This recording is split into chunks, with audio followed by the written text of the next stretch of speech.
В законопроекте на сайте президента Кыргызской республики 90 депутатов парламента избираются по двум независимым видам избирательных систем. По единому общенациональному избирательному округу по пропорциональной системе 55 депутатов, по одномандатным избирательным округам по мажоритарной однотуровой системе 35 депутатов. Политическая партия, выдвинувшая список кандидатов, должна внести залог 1 миллион сомов, преодолеть региональный барьер в 0,7% в каждой области и городах Бишкек и Ош, республиканский барьер в 3%, фактически 6,3% голосов. Кандидаты должны предоставить информацию о доходах и имуществе своем и своих родственников.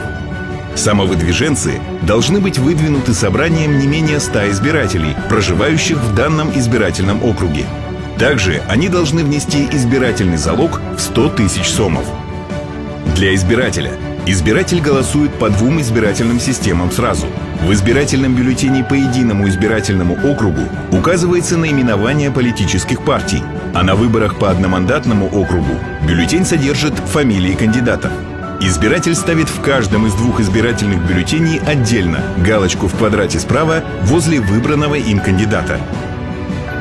Важно! В случае досрочного прекращения полномочий депутата женщины, ее мандат передается следующему кандидату-женщине. В списке партий разница в очередности между кандидатами одного пола не должна превышать 2 позиций. Кандидат, партия, по которым итоги голосования признаны недействительными из-за подкупа или использования административного ресурса, не допускаются к следующим выборам.